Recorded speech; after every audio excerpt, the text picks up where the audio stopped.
Oser être l'auteur du premier mouvement.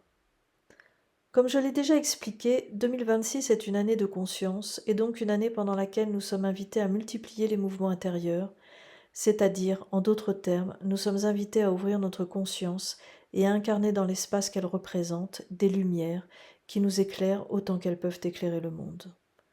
Pour cela, il y a un premier mouvement à enclencher en nous, pour que le deuxième et tous les suivants entrent dans une dynamique pérenne. Ce premier mouvement est à oser, malgré les bonnes raisons que nous avons de rester immobiles qui vont du «je ne vais pas y arriver, ce n'est pas à moi de le faire, à quoi bon?» au «c'est trop dur, tout le monde s'en fout». Arrêtez de trouver des prétextes.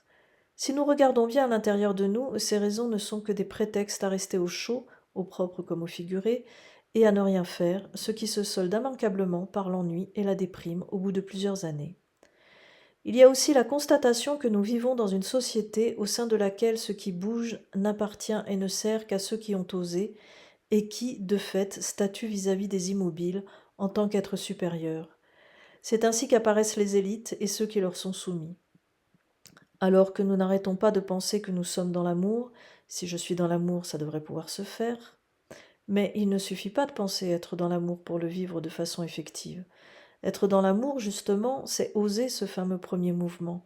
Ce n'est pas seulement être dans le sentiment, c'est accepter d'aller se confronter au monde, c'est mettre en jeu les polarités célestes opposées que nous sommes avec les polarités célestes opposées que sont les autres, les confronter pour apprendre et non pour guerroyer.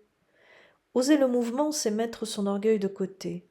Amour et mouvement sont des mots qui pourraient être considérés comme des synonymes du point de vue du langage des oiseaux, avec la sonorité commune mou qui est douce, et de l'hermétique des lettres de ces deux mots sur laquelle je vous invite à réfléchir, sachant que les symboliques sont les suivantes.